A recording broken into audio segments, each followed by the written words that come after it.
This is a special report from Fox 35 News, tracking the tropics. Hey there, everybody. Fox 35 Storm Team Meteorologist Noah Bergen here. Thanks for checking out our tropical update tonight on our website, through our apps, Fox Local, and also on our YouTube channel. If you're on our YouTube page, thank you for subscribing and watching. We greatly appreciate you. Remember, you can put the Fox Local app on your smart TV and now on your cell phone. You can search Fox Local in the App Store. It's going to take over for our news apps in 2025. It's the same thing you have on your smart TV to get all of our great content, news, and weather. All right, not normally in November are we talking so much about the tropics, yet here we are in 2024. This is not a surprise. If you follow the weather regularly, you already know this, but if you haven't, I'll catch you up quick. This was as aggressive of a hurricane season forecast as I ever remember there being in the history of long-range forecasts back earlier in the year, for good reason. It started at blisteringly fast rate. We had a little bit of a lull end of August and September, and then things really picked up in October, and now here we are in November. Interestingly, a time of the year normally we're not seeing much. Not the case this year. Wouldn't even shock me if we have named storms into December this year, just solely based on how hot the water still is.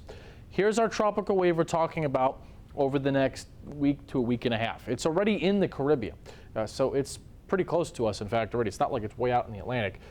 That's the tropical wave, and over the next 7 days, at least as of Monday night, Monday overnight, the Hurricane Center gives it a 60% chance of forming into a tropical system within this orange shaded area. Now, I do think we'll see those odds grow in the days to come. I think we'll see this as a high chance by maybe Tuesday night or Wednesday morning from the Hurricane Center, which would be 70+%.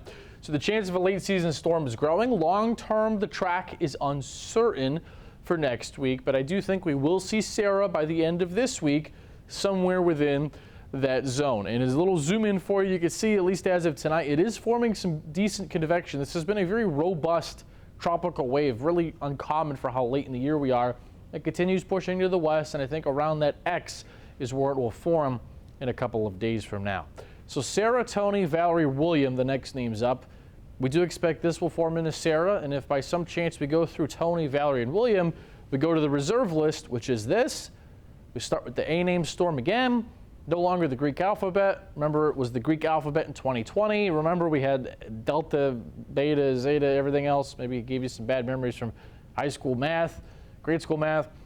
It was deemed afterwards by the meteorological community that the Greek alphabet was a little too confusing.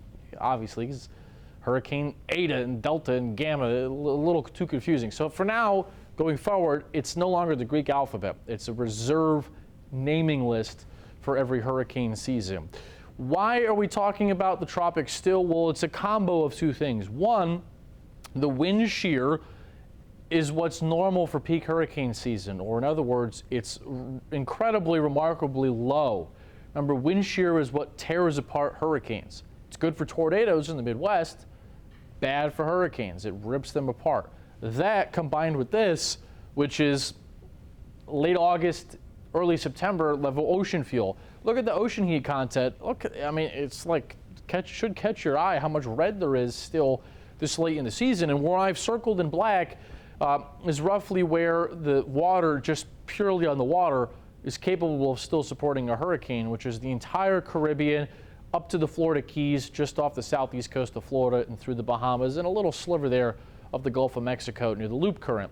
At least as of Monday, here's the latest models. Now, we don't have spaghetti models yet, because until the Hurricane Center tags this and designates that tropical wave as an official area, the tropical modeling that they run and the Weather Service and the government, through NOAA runs, is not going yet. Once they do that, me and every other weather source will have the spaghetti model. So if you're wondering why we don't have those yet, that's why. Once they designate the wave as a system, what we call an invest, then we'll get spaghetti models, which could be as soon as Tuesday or Wednesday.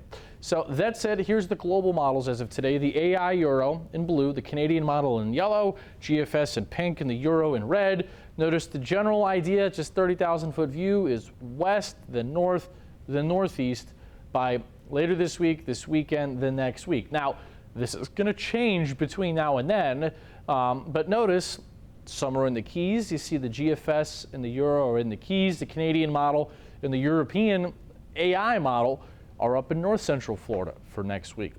Now, I'm not going to speculate on impacts, but remember, obviously, if a hurricane went through the Keys, there's going to be little to no impact north of I-4. If a hurricane went up here, yeah, there's going to be huge impacts in Orlando. So this thing hasn't formed yet, so we won't speculate too much on the end impacts quite yet. But here's the summary.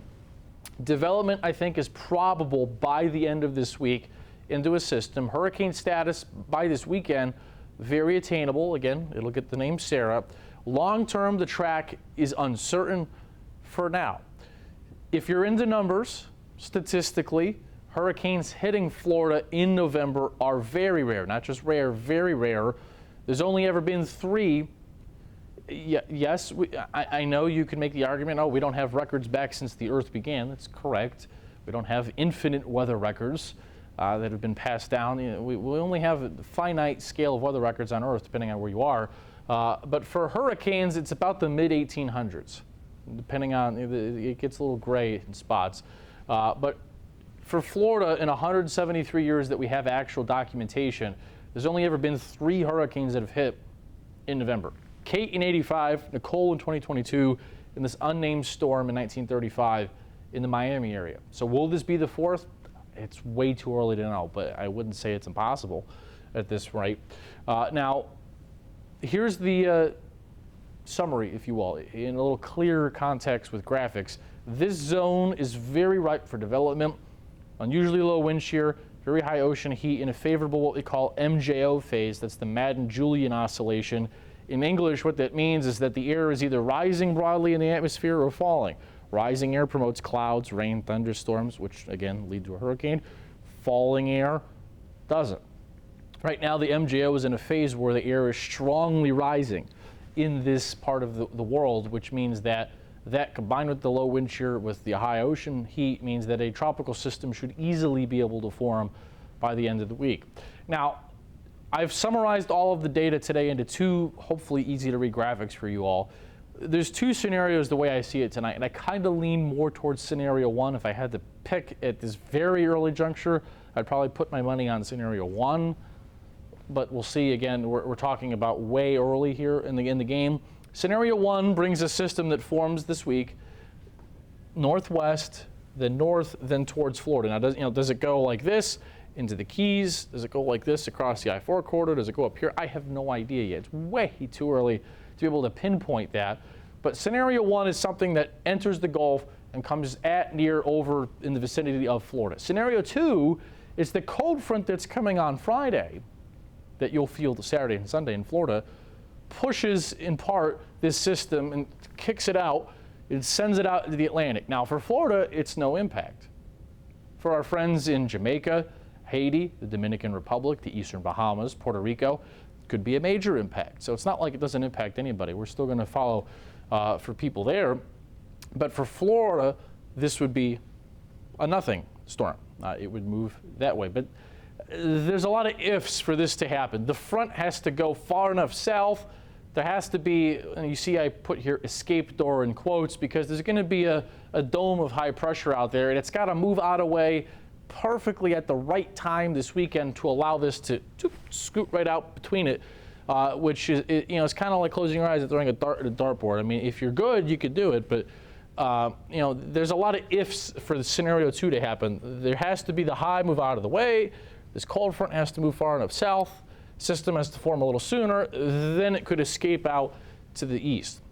But it's possible. We'll watch. Now, one factor to watch this weekend regarding the intensity of this storm is land interaction with Mexico, Central America, the Yucatan Peninsula, and then you see now here down towards Central America. A closer storm to land means obviously more land impact and more hostile factors, because if it impacts or even briefly moves over land, it's going to be weaker. Some of the guidance says it stays entirely offshore. Stronger system, could even be a major hurricane by the weekend. So that's one thing to watch. Another wrinkle in this, a whole bunch of details to watch, is this weekend, as it forms, does it briefly come over land here? Does it go entirely over land, then back out?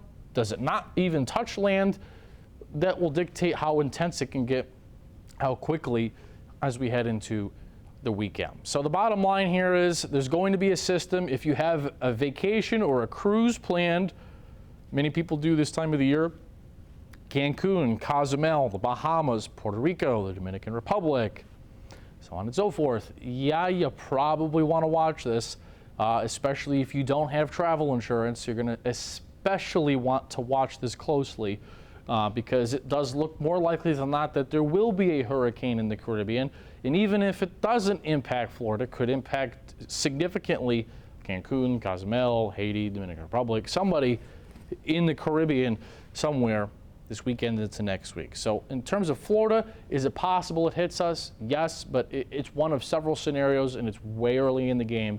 And my take-home message would be let's watch without worry for at least right now.